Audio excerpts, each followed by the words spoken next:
بسم الله الرحمن الرحيم الحمد لله الذي بنعمته تتم الصالحات الحمد لله الذي هدانا لهذا وما كنا لنهتدي لولا أن هدانا الله وصلى اللهم على سيدنا محمد وعلى آله وصحبه أجمعين السلام عليكم ورحمة الله وبركاته.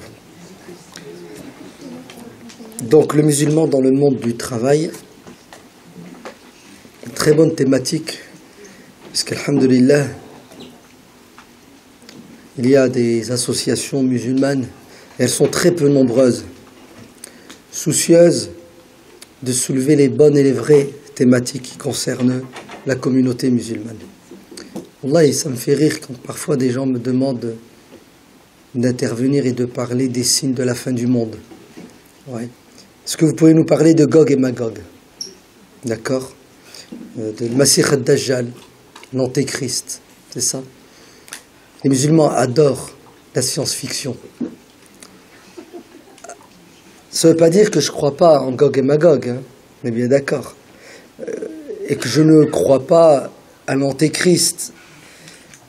Mais c'est quand même malheureux que les musulmans insistent sur des thématiques qui ne méritent pas toute cette insistance. Si vous lisez le Coran, vous verrez d'une que Dieu ne parle pas de l'Antéchrist dans le Coran. Donc s'il n'en parle pas, c'est qu'apparemment c'est pas important, c'est secondaire. Et quand il parle de Gog et Magog, ben, il en parle à deux reprises, de manière floue, si bien que Dieu veut nous dire, c'est pas ça qui est important, okay, ça va arriver vers la fin des temps. Et il nous renvoie à la philosophie coranique qui est la suivante, wa qul i'malu innal ladina amanu wa amilu. Par contre, les musulmans sont distraits, wallahi. Je ne sais même pas s'ils lisent le Coran, et s'ils le lisent, est-ce qu'ils l'analysent, et s'ils l'analysent, est-ce qu'ils font la bonne analyse. Lisez le Coran et vous verrez que s'il y a bien un verbe qui revient sans arrêt, c'est le verbe agir, c'est le verbe travailler, c'est le verbe faire des efforts. Mais malheureusement, on est souvent détourné de l'essentiel. Un homme est venu questionner le prophète sallallahu alayhi wa sallam en ces termes: ô messager de Dieu, à quand la fin du monde? Le prophète le renvoie vers la responsabilité individuelle en lui disant: est-ce que tu es prêt en tant que croyant à mourir et rencontrer ton Seigneur? La fin du monde va arriver, c'est sûr et certain. Ce qui doit te préoccuper et t'interpeller, c'est ta fin du monde, c'est-à-dire ta mort, et non pas la mort, la destruction de l'univers, la mort des autres. Tu vas mourir, plutôt que tu ne le penses, sans doute, et est-ce que tu es prêt à rencontrer ton Seigneur? Et l'homme de répondre: ô messager de Dieu, certes, j'aime Dieu et son prophète. Et le prophète, alhamdulillah, nous dit dans un autre hadith que c'est l'amour qui nous sauvera. Vous entendez? Lorsque Dieu nous aime et qu'on est aimé par le prophète, on est sûr d'être sauvé parce que Dieu ne punit pas ceux qu'il aime. Le prophète intercède en faveur de ceux qu'il aime. Mais Dieu n'aime pas les feignants. Le prophète n'aime pas les feignants. Le prophète aime ceux qui parlent peu, qui agissent beaucoup. Et aujourd'hui, les musulmans, subhanallah, passent beaucoup plus de temps à parler et à commenter les actions des autres, au lieu de diminuer le temps de parole et d'agir en conséquence de ce qu'ils savent déjà. Et on connaît beaucoup de choses. Et si on devait les mettre, et si on les mettait en pratique comme il se doit, wallah, on n'aurait plus le temps ni de parler, en bien ou en mal, de quiconque. Donc il faut mettre l'accent sur les vraies thématiques, et non pas sur des faux problèmes, ou sur des thématiques secondaires, voire qui sont obsolètes, dépassées, qui n'ont plus rien à voir avec notre réalité. L'islam est venu pour nous donner des réponses à des questions qui sont le fruit de notre confrontation, des questionnements qui sont le fruit de notre confrontation de notre quotidien, les problèmes de tous les jours. Donc très très bonne thématique. Vous entendez, le musulman dans le monde du travail, en espérant que la majorité des musulmans travaillent, n'est-ce pas? Et si ce n'est pas le cas, il faut trouver une solution au chômage, n'est-ce pas? Alors, j'ai pas de statistiques, hein. Je sais pas. Tout ce que je sais, c'est qu'on a beaucoup de musulmans en prison, c'est ça? Nos jeunes entrent dans le monde du travail de plus en plus tard. Alors, c'est dû aux études, certes, mais c'est dû aussi à la difficulté de trouver du boulot dans certaines régions de France. Vous, ici, vous êtes gâtés au niveau travail en Île-de-France. Par exemple, chez nous, dans le Nord, tu finis tes études à 24, 25, 26 ans. Tu fais des petits boulots, hein, des CDD. T'es pas payé à la hauteur de ce que tu devrais. Et automatiquement, les GIR s'imposent. C'est ça, ils sont obligés de venir en Île-de-France ou ailleurs pour travailler, avec tout ce que ça entraîne comme difficulté. Quoi qu'il en soit, le chômage touche tout le monde, musulman ou pas musulman. Alors il y a des études qui sont faites et qui disent qu'il y a le racisme au travail, c'est ça? Ouais. Si vous êtes de couleur, si vous êtes d'origine. Alors là, si vous êtes musulman pratiquant, si elle est musulmane un peu plus pratiquante que la moyenne, hop, vous avez une chance sur 4, c'est ça? De décrocher le travail, alors que votre concitoyen non musulman qui passe mieux. Tout ça, on le sait. C'est une réalité amère. Bon, la crise économique, hein, la conjoncture, vous savez ce que c'est, hein, la mondialisation, on déplace...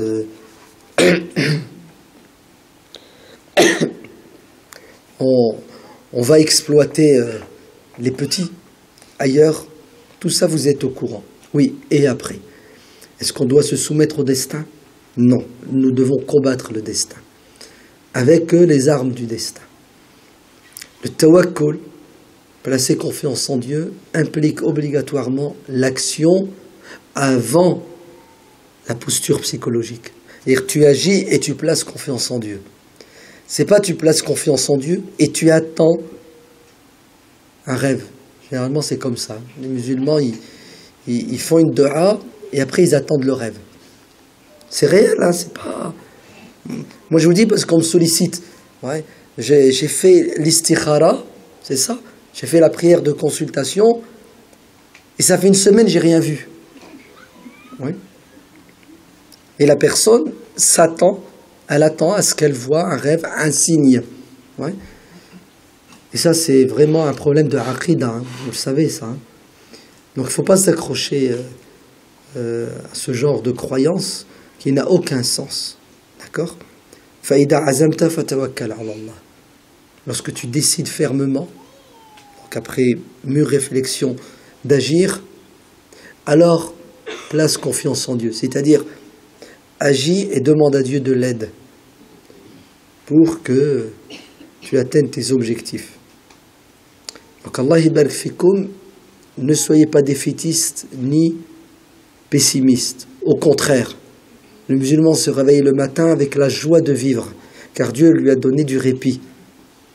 La seule chose qu'on va demander au moment de mourir, durant l'agonie, c'est quoi? Rabbi irji'ouni la'alli a'malu. Vous avez vu? Le travail, l'action, jusqu'à la dernière minute. Seigneur, donnez-moi du répit afin que j'agisse. Il dit Allah, laisse-moi 5 minutes pour bosser. A'malu. C'est fort quand même. Hein? Et aujourd'hui, tu as la santé, tu as des opportunités, mais malheureusement, tu n'as pas la volonté. Tu n'as pas la rage de réussir. Et c'est ça qui fait défaut sur notre jeunesse. Hein? Le manque d'ambition. Un jeune musulman, parce qu'il est animé par la foi, il est animé par la foi, parce qu'il croit en Dieu le Tout-Puissant, ne baisse pas les bras devant les difficultés. Vous entendez? Sinon, il a un problème de aqida. On a dit à Abu Darda, Uwaymir, un compagnon, un vieillard, qui était en train de planter des arbres fruitiers. On lui a dit, pourquoi est-ce que tu fais ça alors que tu ne goûteras pas aux fruits de ces arbres que tu es en train de planter? Il faut 15 ans, 20 ans pour qu'un palmier donne des fruits. Tu vas bientôt mourir et tu travailles dans le vide. Abu Darda dit, ceux qui nous ont précédés ont planté et on a mangé les fruits de leurs efforts. Alors je plante pour ceux qui viendront après moi.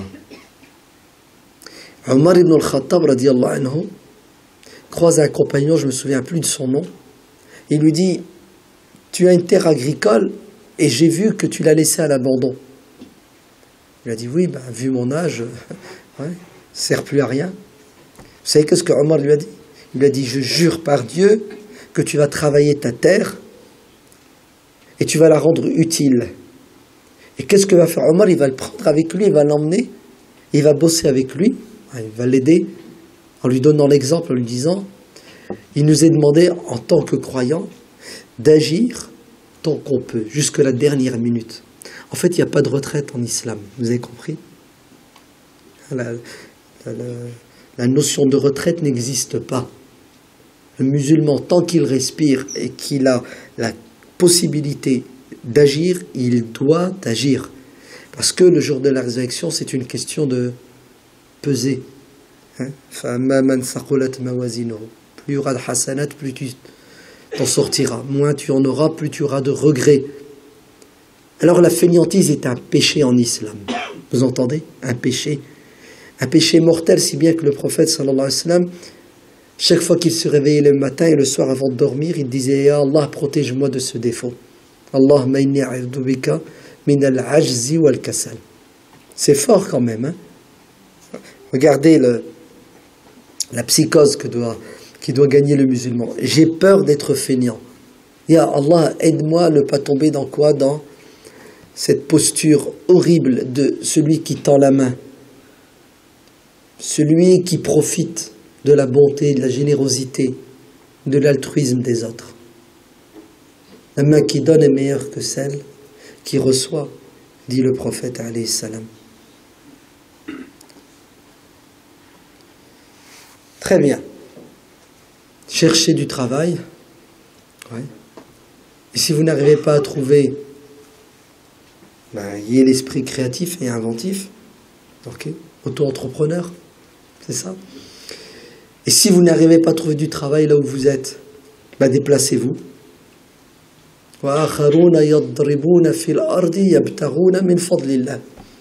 Et certains qui voguent sur la terre et qui recherchent la grâce divine. Déplacez-vous, pourquoi? Pour trouver du boulot. Nos parents ont fait 3000, 4000, 5000 kilomètres pour s'installer dans un pays qu'ils ne connaissaient pas, une langue qu'ils ne maîtrisaient pas. Et nous, on a du mal à faire quoi? À faire 200, 500 kilomètres. Non. Le musulman doit être courageux, il doit assumer sa responsabilité. Dieu nous a mis sur terre pour suer.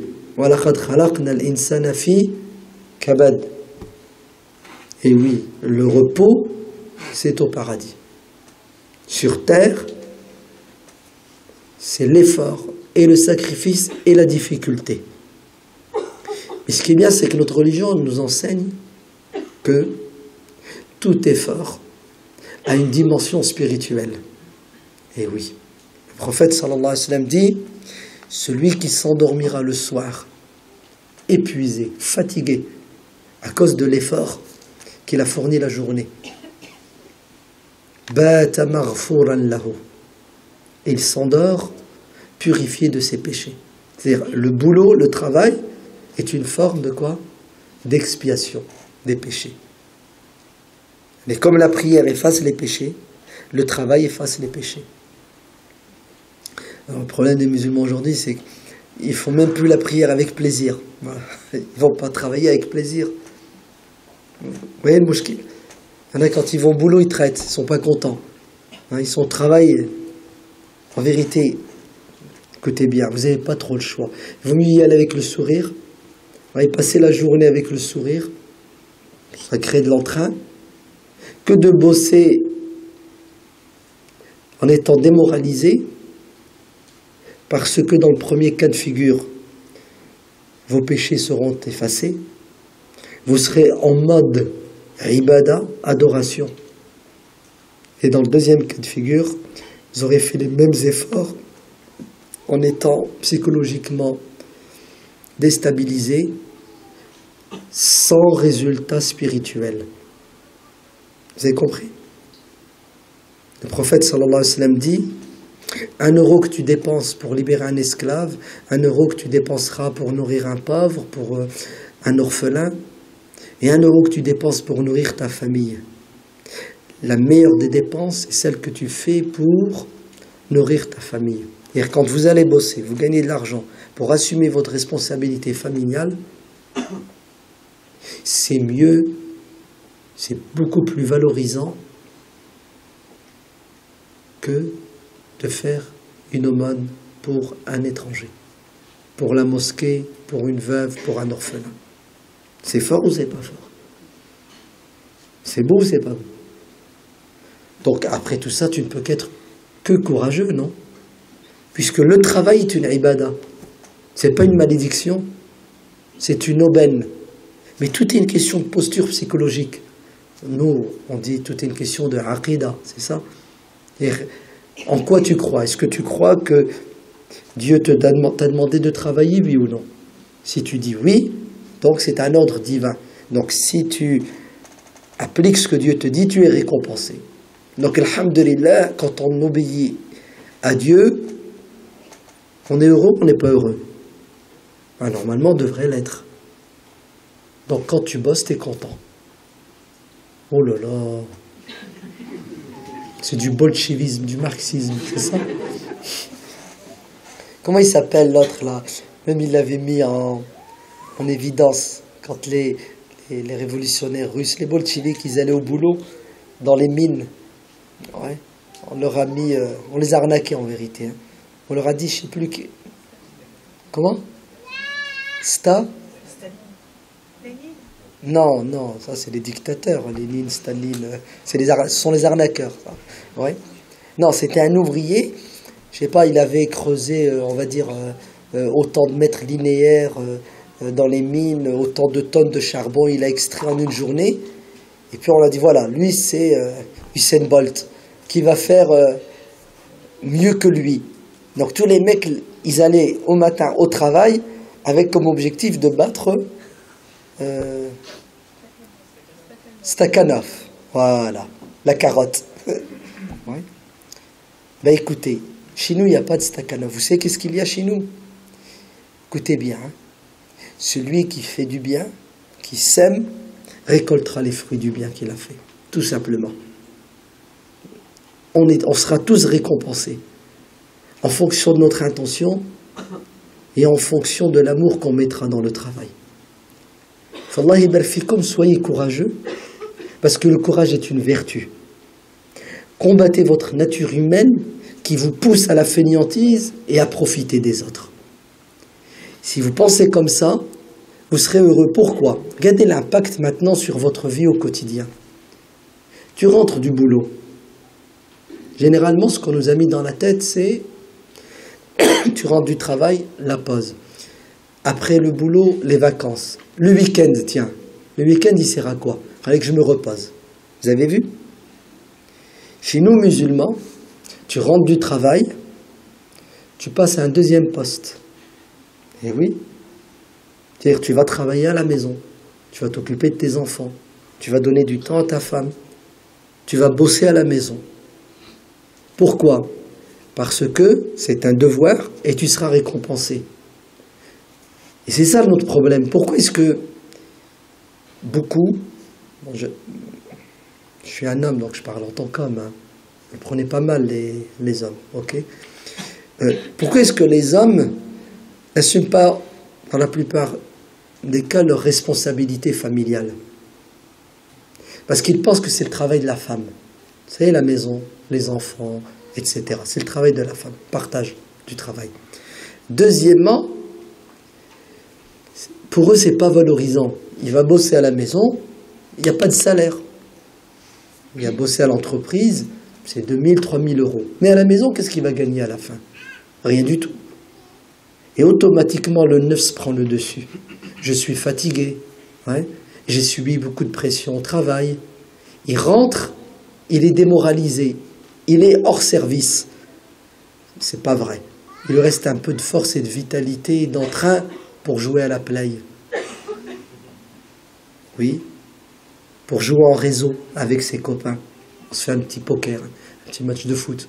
Ou bien pour sortir, hein, pour aller manger un kebab. Attends, il faut décompresser quand même. Hein.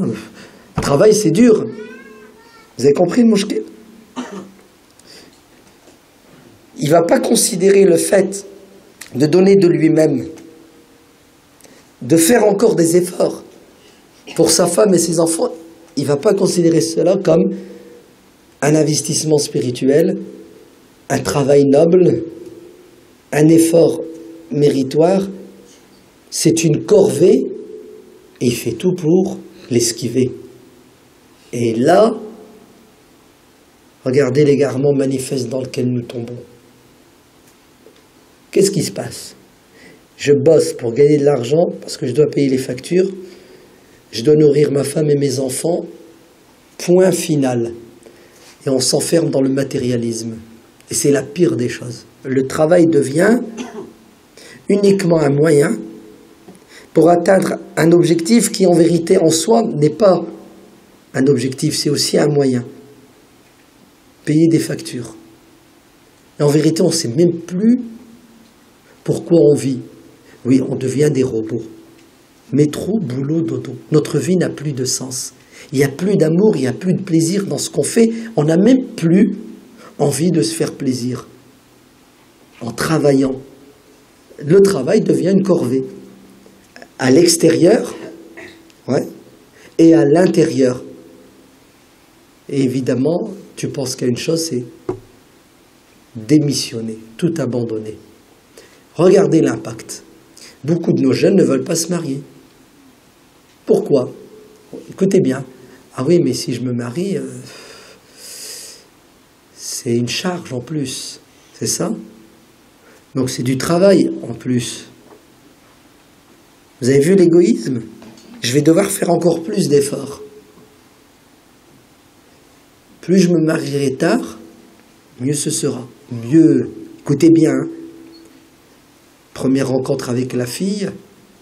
Bon, le physique, ça va, sinon il ne la rencontrerait pas. Deuxième question. Vous êtes prêts? Tu bosses? C'est quoi tes diplômes? Moi, je veux une femme qui travaille. Parce qu'aujourd'hui, un salaire ne suffit pas. Oui, il y a des mecs qui posent comme condition à leur future épouse, elle doit bosser. Wallah, il y a des disputes et divorces dans des couples à cause du travail. Tu sors, tu bosses. Mais je peux pas. On a 2 enfants, on a 3 enfants. C'est rien. On les met à la crèche, mais tu bosses. Oui, c'est une réalité. En fait, le travail a perdu sa dimension noble.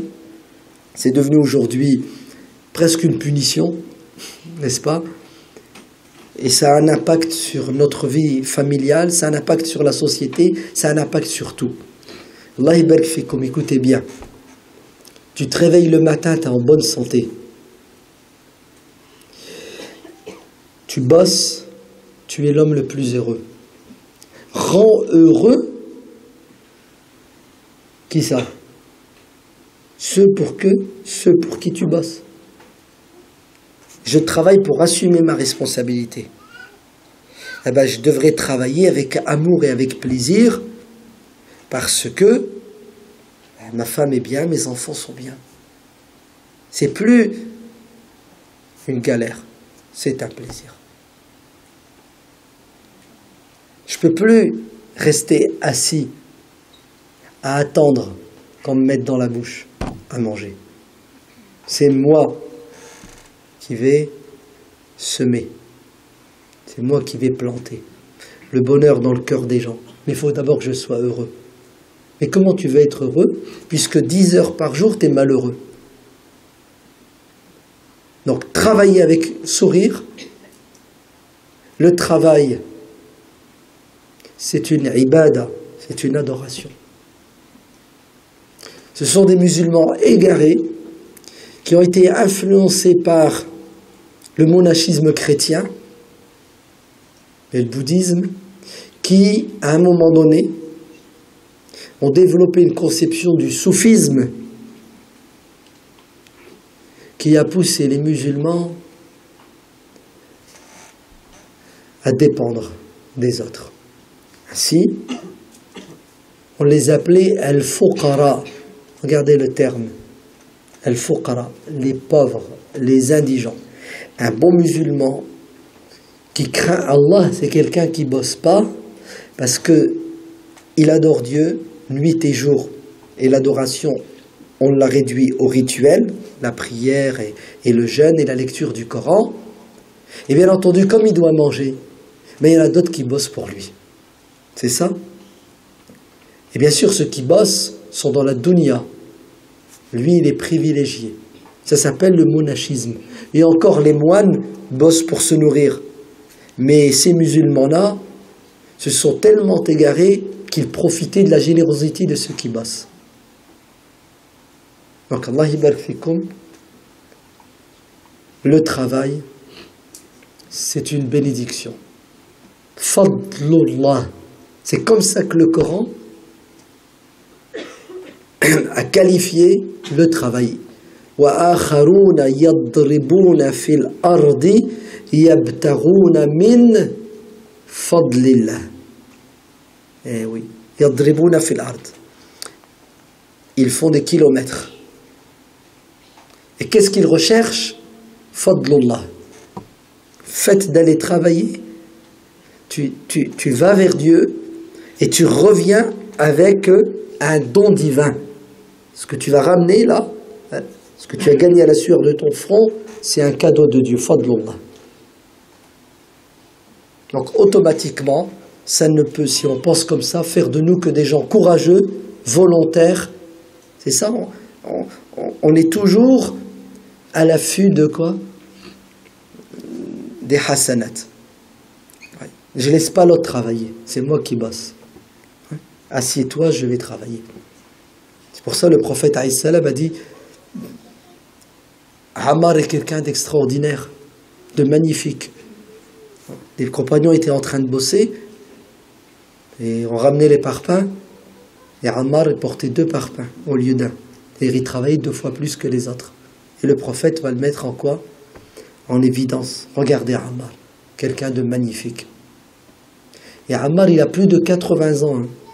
Et il est au champ de bataille. Et fut un temps, les musulmans ne connaissaient pas la retraite. Très bien. Pourquoi je vous dis tout ça? Vous allez me dire, ouais, bon, c'est tout, on passe au deuxième point, là. Ça fait trop long, ton introduction, t'insistes trop. En fait, tout ce que je vais dire après, si vous n'avez pas compris, ça ne sert à rien. Parce que après, vous allez me prendre la tête avec des questions qui, normalement, n'ont plus lieu d'être posées parce que vous avez compris l'objectif du travail. C'est parce que vous ne comprenez pas quel est l'objectif du boulot, qu'après vous allez vous mettre des obstacles dans la tête. Vous allez vous interdire de travailler de manière épanouie au nom du din. Vous avez compris? Est-ce que vous savez qu'aujourd'hui, il y a certains musulmans qui refusent de travailler au nom du din en vous disant « Ah, je ne peux pas bosser, c'est haram ». Pourquoi c'est haram de travailler? Écoutez bien. Parce que je ne peux pas faire mes prières à l'heure. Pourquoi tu ne peux pas travailler? Parce que c'est la dunya. On oublie Dieu quand on bosse. Pourquoi tu ne peux pas travailler? Parce que sur le lieu de travail, il y a de la mixité. Vous vous rendez compte? Au nom du din, on va justifier un égarement manifeste. Même si l'intention de la personne est bonne, son analyse et les réponses qu'il apporte aux questions qu'il soulève sont fausses. Vous imaginez? Tous les musulmans doivent arrêter de bosser parce qu'il y a de la mixité, parce que on devient tous des indigents. Non, on devient tous des sangsues. On va profiter de la générosité, de la solidarité qu'il y a dans notre société, parce que vive la France quand même. Hein. Ouais. Tu bosses pas, ceux qui bossent pour toi, t'aide à vivre. Allah, tu serais dans les pays dits musulmans. Marche où? Non, tu peux plus marcher tellement tu crèves tous les jours. C'est fini, ça marche ou crève. Aujourd'hui, tu marches pas. On les ramasse à la pelle tellement ils crèvent. Allez, on entre dans le vif du sujet. Les musulmans et le monde du travail. Tout travail halal, ouais, est halal. Oh là, c'est quoi ce truc? Parce qu'il y a des gens qui posent des questions. Est-ce que j'ai le droit de travailler dans tel domaine? Est-ce que j'ai le droit de travailler dans tel domaine? La règle, c'est que tout est halal jusqu'à preuve du contraire. Et n'ayez pas peur. Dieu a créé la terre est pure. Ainsi, 99% de ce qu'il y a sur terre est halal. Il n'y a qu'une minorité de choses qui sont haram parce qu'il y a eu l'intervention de l'homme. Donc la majorité des métiers sont halal. Il n'y a qu'une infime minorité qui est haram. Et le haram est évident, clair. Alors s'il vous plaît, ne posez pas trop de questions, sinon vous allez interdire des choses qui ne sont pas interdites. Et là, vous faites un grand péché. Ne travaillez pas dans l'alcool, que ce soit sa fabrication, sa vente, etc., etc. Travaillez pas, je sais pas, si par exemple vous êtes un artiste dans le cinéma, caméraman, oui, si on vous propose de filmer, de faire un film pornographique, vous n'allez pas le faire. C'est flagrant, c'est évident. Donc, délaissez ce qui est haram de manière claire et nette, et après vous allez rencontrer effectivement certains boulots ou certaines missions où vous avez des choses qui sont douteuses. C'est majoritairement halal, puis il y a un peu de poussière de haram. De deux choses l'une ou l'autre. Soit vous arrivez à taper les skis, vous arrivez à éviter, vous avez la possibilité de changer, etc. C'est à votre honneur, magnifique. Sinon, Wallah, notre religion, elle n'est pas si compliquée que cela. Celui qui fait quelque chose à contre-cœur ne fait pas de péché. Vous le savez. Dieu ne nous impose que ce qu'on peut porter. Donc, les petits désagréments au boulot qu'on subit ne doivent pas nous empêcher de continuer à travailler. Sinon, on va se retrouver à la rue. Ça va, vous avez compris? Je n'entre pas dans les détails, c'est clair? Très bien. Ce qui revient souvent chez les musulmans au travail, c'est la problématique de concilier à la fois ce devoir qui est de travailler et le devoir qui est d'accomplir ses prières. Parce que c'est l'adoration qui nous suit au quotidien. Alors certains musulmans ont trouvé la solution facile. Je démissionne parce que je ne peux pas prier et je vais travailler à mon compte. Pourquoi pas, si tu es capable d'assumer. Mais est-ce que tout le monde peut travailler à son compte? Vous savez, on est saturé au niveau pizza et kebab. C'est ça, travailler à son compte. Pizza, kebab, bon, chauffeur un peu, mais on est vite saturé. Donc, Allah yabarak fikoum, ne prenez pas votre cas pour une généralité et ne mettons pas les gens dans la gêne et l'impossibilité. Donc, tu vas bosser, et alhamdulillah, notre religion est assez souple et élastique pour apporter des accommodements et des dérogations. Ainsi, tu vas essayer de regrouper tes prières.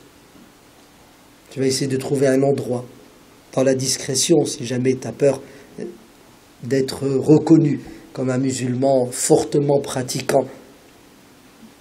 Et tout est possible. Croyez pas que, déjà à l'époque du prophète, les musulmans ne rencontraient pas ce problème. C'est juste notre ignorance du droit musulman, ou plutôt ce qu'on nous a enseigné. On nous a fait croire que l'islam c'était quelque chose de rigide, qui n'est pas flexible. En fait, c'est faux. D'accord? Quand il y a une difficulté, automatiquement, il doit y avoir une facilité pour alléger la difficulté. En ce qui concerne les prières, si vous ne pouvez pas prier sur votre lieu de travail, regroupez vos prières, celle de Dohr et l'Asr. Et la prière de Dohr et l'Asr se fait le jour, c'est-à-dire du zénith jusqu'au coucher du soleil. Voilà le laps de temps permis. est autorisé pour accomplir, quand on n'a pas le choix, la prière de Dohr et l'Asr. Si Dohr maintenant commence à 13h30 et le Maghrib est à 19h, vous avez entre 13h30 et 19h pour faire le Maghrib, pour faire Dohr et l'Asr, soit au début à 13h30, au milieu ou à la fin. Vous n'avez pas le choix, c'est possible. Même chose avec le Maghrib et l'Aïcha. À partir du Maghrib jusqu'au lever du soleil et le Fajr, vous avez la possibilité de faire le Maghrib avec l'Aïcha en les regroupant. Ouais, c'est souple. Si après ça vous me dites c'est pas possible, je n'y arrive pas, et c'est vrai qu'il y a certaines personnes qui disent la difficulté c'est en hiver. C'est ça? 12h30 c'est Dohr, 16h45 c'est le Maghrib. Et je fais quoi? 3 prières, Dohr, l'Asr et le Maghrib, en l'espace de 4 heures. Comment je fais? Ben c'est simple, prie debout. Et si tu ne peux pas, prie assis. Et si tu ne peux pas, prie allongé. Et oui, que je vous dise. Moi, ma hantise, c'est que vous rentriez le soir à 20h et que vous fassiez Dohr, l'Asr, le Maghrib et l'Aïcha. Ça devient de la gymnastique, coquille vide, spiritualité. Pire, ça devient une punition à la longue. C'est lourd, c'est fastidieux, on ne comprend plus le sens de la chose. Et vous savez ce que font certains musulmans après? Ils arrêtent, ils laissent tomber. Oui, pendant une semaine, 15 jours, il arrête ses prières. Parfois même, ça dure des mois et des mois. C'est la réalité. Alors Allah ibarak fikoum, optez pour la dérogation pour éviter de vous mettre dans la difficulté, si bien que vous allez tomber dans l'interdiction qui est l'abandon total de la prière. D'accord? Zohr el-Asr, el-Maghrib el-Aïcha. Vous allez me dire, ouais, mais attends, je fais comment? Je ne suis pas habillé. Et les musulmans, tu te poses des questions. Non, ils sont victimes. Wallah, ils sont victimes de l'éducation et l'enseignement. Il y a des musulmans qui croient que pour faire la prière, il faut une robe. C'est là-bas, là, le khamis. Bon, ça va. Maintenant, ils disent avec un pantalon, tu peux. Mais comment je vais faire pour prier? J'ai pas de tapis de prière. Alors là, le tapis est sacré. Même chez eux à la maison, hein. Ils veulent prier, ils ont une moquette, ils ont un carrelage. Non, ils font un tapis, absolument. On dirait que la prière n'est valable que sur le mètre carré de tissu qui s'appelle le tapis de prière. Et l'appellation est fausse. Un tapis de prière, non. Il y a une terre qui est décrétée par Dieu et son prophète comme étant un lieu de prière. وَجُعِلِيَتْ لِيَ الْأَرْضُ مَسْجِدًا وَطَهُورًا. Toute la terre, toute la surface terrestre. Vous entendez? Est considérée comme un lieu de prière. Tu pries sur l'herbe, sur le goudron, sur le bois, sur le carrelage, sur le parquet, sur ce que tu veux, à une condition, il ne faut pas que ça soit souillé, tout simplement. Voilà, si c'est pas souillé, c'est halal. Vous allez dire, ouais, mais il y a de la poussière. Et alors, qui vous a dit que la poussière, c'était une souillure? Oui, mais il y a de la boue. Qui vous a dit que la boue était une souillure? Non, c'est même pas ça. Regardez. Ouais, mais on ne sait jamais. Peut-être que il y a 30 ans, il y a un chien qui est passé par là et qui a uriné. Vous avez vu dans quoi on tombe? Mais c'est terrible. Non, toute la terre est pure. Et tu n'as pas à te poser des questions. Hein? Écoutez, après tout ça, si vous me dites je peux pas, j'arrive pas, là je crois que vous avez un problème de personnalité. Vous avez peur de vous affirmer. Ouais. Ou plutôt, vous avez peur des conséquences. C'est ça?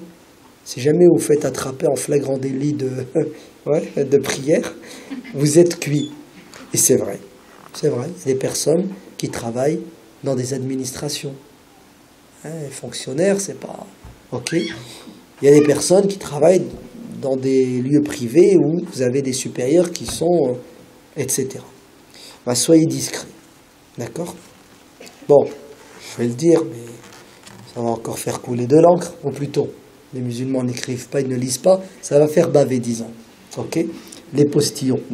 Mais c'est pas grave, on n'est pas là pour plaire aux gens. Il y a un endroit, si jamais vous n'avez plus le choix, ça sera la solution. Ouais. C'est le toilette handicapé. C'est super. Ouais. Vous rentrez, vous fermez, et vous faites ce que vous voulez dedans. Ouais. Vous faites vos ablutions, vous accomplissez votre prière. Alors, le problème, c'est le terme toilette. Les musulmans sont allergiques aux chiens et aux toilettes. Ah, les musulmans, ils voient un chien, ils se sauvent. Sahih. Alors, ils n'ont pas peur que le chien les morde. Ils ont peur que le chien les empêche de faire la prière. Et s'il me touche, je suis foutu. Sahih. C'est l'éducation religieuse qu'on a reçue. Hein. Et subhanallah, beaucoup de ceux qui nous ont transmis le savoir religieux ont eu une préférence pour la difficulté. Quand il y a deux avis dans deux écoles, mais ils choisissent toujours l'école qui va plus vers l'interdiction ou ce qu'on appelle l'ahwat, ouais, la précaution. Et il vaut mieux éviter, on ne sait jamais. Ah mais à la fin, je ne peux plus rien faire. Vous me mettez dans la gêne et dans la difficulté. C'est pas ça la règle. La règle, c'est que tout est facile. Et vous n'avez pas à mettre les gens dans la difficulté. N'ayez pas peur des chiens. Dans l'école de l'imam Malik, le chien n'est pas impur. Que ce soit ses poils ou même sa salive. Oui. Chez les autres, effectivement, la salive du chien est une souillure. Et même si le chien te lèche, ouais, ton pantalon, bah, tu mets un peu, t'asperges d'eau, tu frottes avec de l'eau et tu peux prier avec le pantalon. Donc nous on est dans une société, vous êtes bien d'accord, où le chien est très présent. Ouais. C'est pas la fin du monde. Allah yabarak fikoum. Quant aux toilettes, vous mélangez tout. Ouais. Vous croyez que la pièce, ouais, qui fait, admettons, 9 mètres carrés ou 6 mètres carrés, c'est ça le toilette. En fait, c'est faux. Là où vous ne devez pas prier, c'est la cuvette. La cuvette qui est souillée. Et je vais être franc avec vous, nos cuvettes ne sont plus souillées aujourd'hui. Tu tires la chasse d'eau, c'est nickel. Vrai ou faux? Hein? Allez, tu urines sur ce carrelage. Tu prends un seau d'eau, tu enlèves l'urine. Le carrelage est devenu un lieu de prière. Donc, arrêtez d'être traumatisé. Ouais? Et vous voyez des souillures partout. Donc vous priez dans ce lieu qui est discret. Et bien entendu, vous savez que dans les ablutions, des choses obligatoires, des choses surérogatoires. Il y en a qui disent, ouais, mais si je m'absente trop longtemps, ça peut attirer l'attention. C'est pas grave. Al-wudu, t'en as pour 30 secondes pour le faire. Tu fais tes mains, le visage, les avant-bras, tu frottes ta tête, et tu passes tes mains mouillées sur tes chaussettes, sur tes chaussures. Le matin, en sortant de chez toi pour aller au travail, tu fais tes ablutions, tu enfiles tes chaussettes, tes chaussures, tu peux les garder pendant 24 heures, le temps de 5 prières. Subhanallah, vous avez la facilité. Donc, l'odo, j'ai fait l'odo, tout en restant dans ce qui est licite, autorisé, ce qui est obligatoire. Quant à la prière, si tu ne sais pas où se trouve la Qibla, c'est pas la fin du monde. Bon, aujourd'hui, avec l'iPhone, l'application Qibla, une fois que tu l'as délimitée la première fois, après tu sais où elle est. Juste une parenthèse, hein, la Qibla, on n'est pas à 1 degré près. Hein. Parce que vraiment, il y a des musulmans, ils sont... C'est la psychose. Hein. Non, bouge un peu. Tu sais, non, il manque 0,5 degrés. C'est faux. Le prophète alayhi salam dit, entre l'Est et l'Ouest, il y a la Qibla. Tu sais, on a une latitude qui est large. Ce qui compte, c'est la direction. Ce n'est pas un point que tu dois viser qui s'appelle la Kaaba. Ça n'a pas de sens. Tu n'arriveras jamais à le viser. Tu es ici, 5000 km, tu es à côté de la plaque. Ouais, un peu de... Donc, tu es en direction de... C'est suffisant. Et quand tu ne sais pas et tu n'as aucun moyen de savoir, peu importe l'endroit vers lequel tu te diriges, ce qui compte, c'est ton intention. Quant à la prière elle-même, il y a aussi des choses obligatoires, des choses recommandées. Et ta prière, est valable si tu fais ce qu'on appelle les piliers, les fondamentaux de la prière. Et voilà. Et en plus, j'ai oublié de vous dire, si tu fais des kilomètres, tu es considéré comme voyageur. Et nous, on nous a toujours enseigné qu'on est voyageur à partir de 83, combien 4, 5. Tu t'imagines la précision? 83,5. À 100 mètres près, t'es cuit. Ouais. Tu dois faire 100 mètres pour être voyageur. Wallah, na'am. Hayyakallah, Dr. Rachid. Allah yabarak fik. Et tout ça sont des complications qui parfois nous mettent dans des situations de gêne. C'est faux. L'imam Ibn Taymiyyah, Ibn al-Qayyim disent que non. Le prophète alayhi salam se considérait en voyage et raccourcissait ses prières dès qu'il quittait sa ville. Et il parle de Arba'atu Farasir, c'est-à-dire 24 kilomètres. Tu n'es plus chez toi, tu es en voyage. Donc facilitons le fiqh tout en restant dans l'orthodoxie pour permettre aux musulmans au travail de marier la dunya et le din, les devoirs rituels et les devoirs économiques et sociétaux. Sinon, on va tomber dans la contradiction. Le mec qui démissionne du boulot parce qu'il n'a pas pu faire la prière de l'Asr. La personne qui va prier devant ses collègues de travail et qui va attiser les foudres de Zeus contre lui, et il va avoir des blêmes et il va être licencié pour faute professionnelle, bien que le droit du travail n'interdit pas, mais pitié s'il vous plaît, n'entrez pas en conflit, on a déjà assez de problèmes, ok? Non, parce qu'il y en a, ils sont dans la provocation, sous prétexte que j'ai le droit. Ouais, mais il n'y a pas que le droit sur Terre, il y a le droit et puis il y a la réalité, et parfois l'impossibilité d'appliquer le droit, à cause de la conjoncture, ouais, qui n'est pas du tout en votre faveur. Donc il faut savoir quoi? Il faut savoir arrondir les angles, mettre de l'eau dans son thé. Ah oui, il y a des musulmans, ils sont intransigeants. Moi, j'obéis pas à une créature quand il s'agit de désobéir à Dieu. Ce qui est vrai en soi. Mais pourquoi tu te mets dans la tête qu'il faut absolument désobéir aux êtres humains pour obéir à Dieu? On peut faire les deux. On ne désobéit pas à Dieu et on n'excite pas un être humain contre nous qui va nous empêcher d'obéir à Dieu. Vous avez compris la problématique où elle est? C'est tout de suite le conflit avec l'autre, si bien qu'à la fin on n'arrive plus à obéir à Dieu. Je me souviens, pour l'anecdote, on était dans un voyage et un jeune... Alors, anecdote dans l'anecdote, d'accord? Quand Omar ibn al-Khattab recevait des gens, qui es-tu, d'où viens-tu, t'es marié, etc. Et à un moment donné, Omar pose la question, qui tu fais quoi dans la vie? Allez, c'est quoi ton boulot?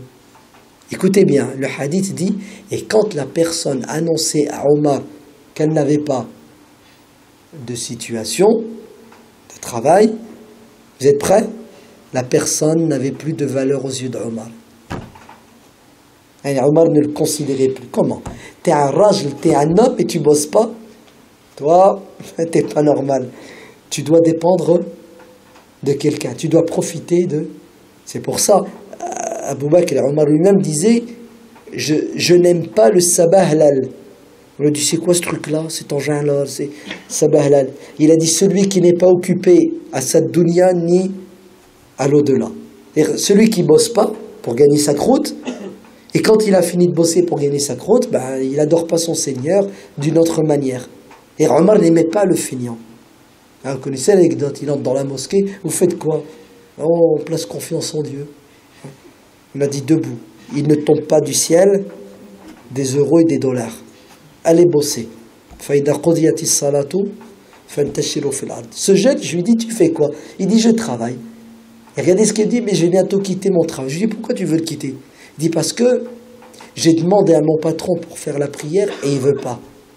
Et là, je fais la prière en cachette et je ne me sens pas bien quand je ferai la prière en cachette, alors je vais quitter le travail. Je lui dis, pourquoi tu veux le quitter? Il m'a dit, parce que la prière est obligatoire en temps et en heure. Je lui dis, qui t'a dit ça? Il m'a dit, j'ai demandé à l'imam. Je lui dis, quand tu auras quitté ton travail, est-ce que l'imam va te donner un boulot? Bien sûr que non, vous êtes d'accord. L'imam va le mettre dans la difficulté, il va se retrouver sans travail, et après, c'est plus mon problème. Très bien. Je lui dis, et t'as pas peur si tu quittes ton travail, tu te retrouves au chômage, tu gagnes plus d'argent, tu vas vivre aux dépens de tes parents, alors que tes parents sont âgés, fatigués, ils voudraient prendre leur retraite, ne serait-ce que psychologique, leurs enfants ont pris leur envol, mais pire, t'es jeune, tu dois avoir quelques envies, notamment sexuelles, tu voudrais bien te marier, oui ou non? Tu vas quand même pas faire le péché de la fornication, mais pour se marier, il faut quand même avoir les moyens de se marier. Une femme, c'est pas gratuit, ouais. Les enfants encore moins. Donc, tu pourras pas te marier. Tu vas être tenté au quotidien. Peut-être que tu vas tomber dans le péché. Vous avez vu les conséquences? Et c'est vrai, il y a beaucoup de jeunes musulmans qui sont dans le péché 24 heures sur 24. Et quand tu leur dis, marie-toi, pourquoi tu sors avec les filles? Ils disent, ben, je peux pas me marier, je travaille pas. Et ils sont à la mosquée, font la prière. Vous entendez? Donc, Allah barik fikoum, ne vous mettez pas dans la difficulté au nom d'une pseudo-spiritualité. C'est ça? Ouais. Zama, tu veux être plus royaliste que le roi. Moi, ah non, non, si je fais pas ma prière à l'heure, ça veut dire 16 heures, 2 minutes, 23 secondes. Lui, il n'a pas le laps de temps, là, entre 13h30 et 20h. Parce qu'il est tombé sur un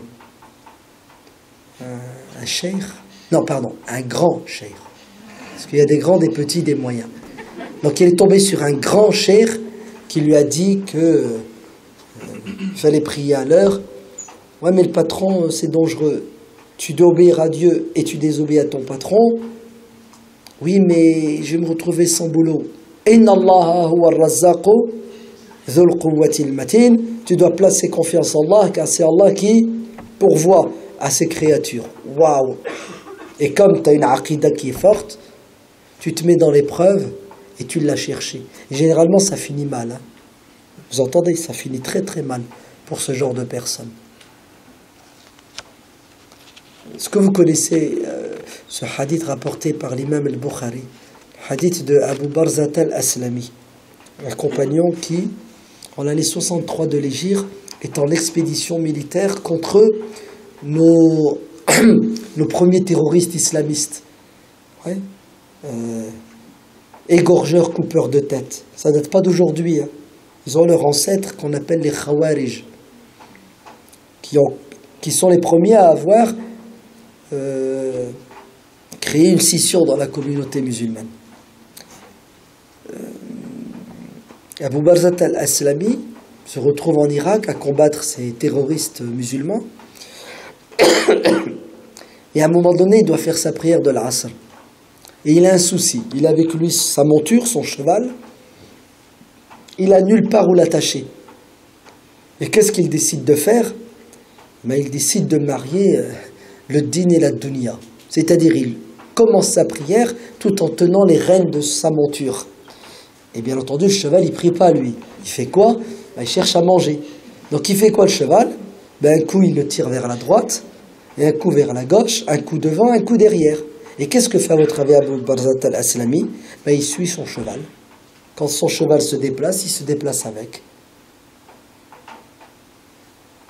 Et qui l'observe, à votre avis?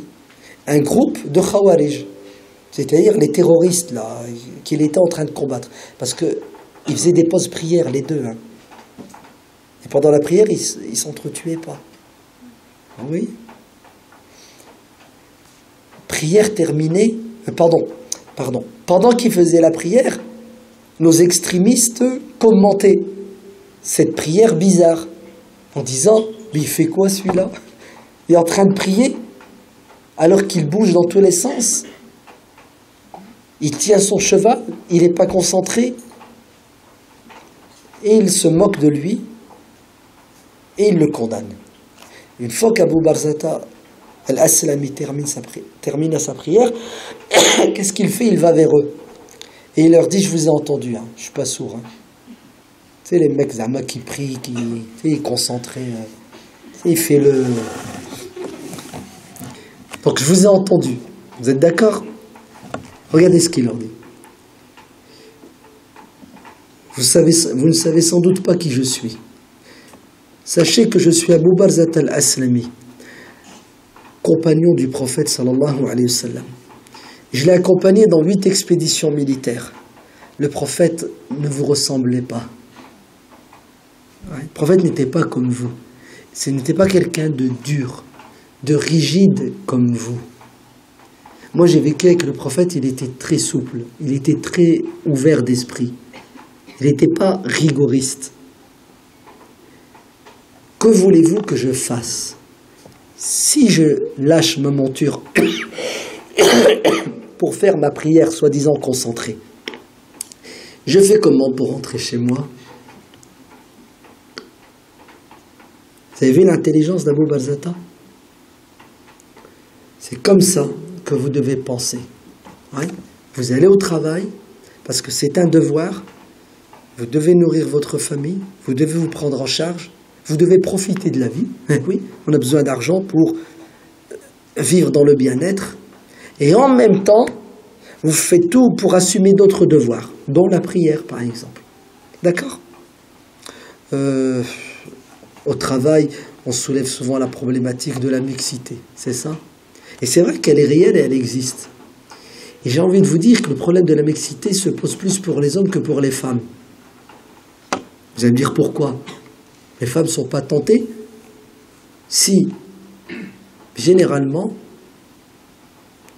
les femmes sont plus fidèles que les hommes. Ouh là là, qu'est-ce qu'il raconte celui-là?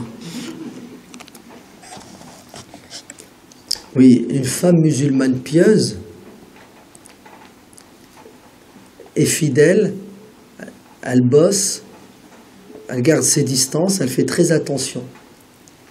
Les hommes pieux, à la longue, les femmes sans foi ni loi arrivent à mettre le grappin sur eux. La preuve, beaucoup d'hommes aujourd'hui en France te disent une deuxième femme. Eh oui, c'est presque devenu une mode. Et pourquoi? Ben oui, ça fait 5 ans, 10 ans qu'il est marié. Au boulot, il voit des femmes agréables, des femmes, etc. Vous savez quoi?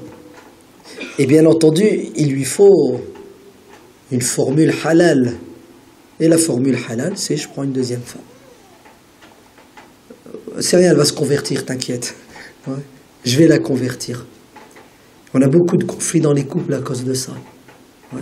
L'homme qui finit avec le temps par quoi? Par se faire piéger, se faire avoir.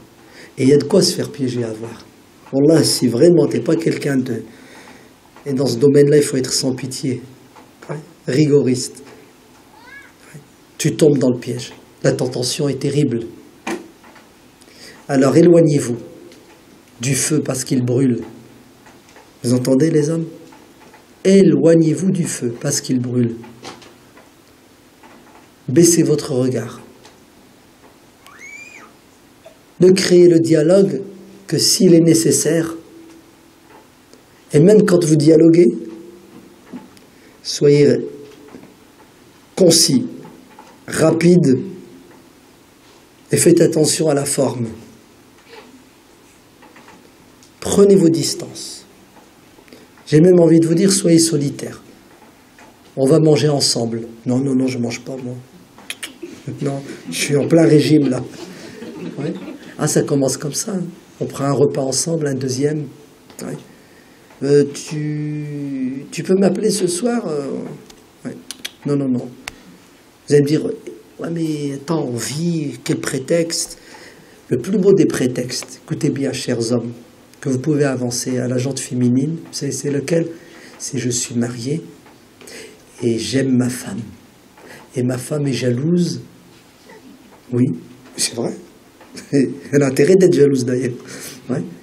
Et je n'accepte pas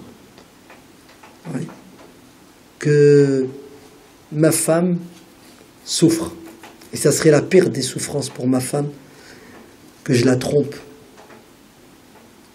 Et là, vous allez prendre de la valeur et de l'importance. Et vous allez vous faire respecter.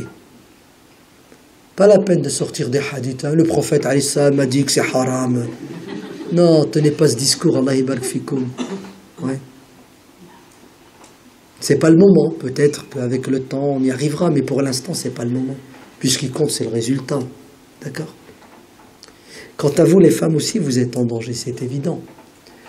Pas parce que c'est vous qui courez, parce qu'une femme musulmane pieuse, elle a, alhamdoulilah, une conscience éveillée, c'est parce que vous êtes convoité. Et c'est normal que vous soyez convoité. Parce qu'un mec, il veut une femme sérieuse, et quand il voit une fille qui est sérieuse, il dit « Ah ben c'est celle-là qu'il me faut ». Et il redouble de quoi? Il redouble d'efforts pour essayer de mettre le grappin sur la proie. Donc Allah yabarak fikoum, gardez vos distances. Et Dieu seul sait que c'est difficile. Et ça l'est 10 fois plus, écoutez bien, chères sœurs. Pour nos sœurs qui ne sont pas mariées, 25 ans, 30 ans, 35 ans, au travail, elle voit des gens tous les jours, des collègues de boulot. C'est pas qu'elle côtoie, elle voit des gens, c'est qu'elle côtoie des gens extraordinaires. Oui. Parmi les non-musulmans, dans le fond et dans la forme. Et elle se pose des questions. C'est humain, je veux me marier. Il n'y a aucun musulman qui vient demander ma main. Et quand un musulman vient demander ma main, il en a déjà une, c'est ça? Ou il est sans papier. Excusez-moi les frères sans papier, hein, avec tout le respect que j'ai pour vous, mais mettez-vous à la place de la sœur, d'accord? Ça ne veut pas dire qu'il y a des frères les frères sans papier sont mauvais, hacha, hein, mais c'est une réalité, elle a peur. Et là, elle fait quoi, la sœur? C'est un dilemme. Hein. Vous savez pourquoi je vous dis ça? Parce que moi, je reçois des coups de fil et des mails de sœurs qui me disent, voilà, et il veut se marier avec moi. Ou tout simplement, la sœur, elle me dit en toute sincérité, je suis tombée amoureuse de lui. Et il est amoureux de moi. Il n'est pas musulman, je fais quoi? Et c'est ça ou c'est le suicide? Suicide psychologique, sentimental, physique. Allez, je fais quoi?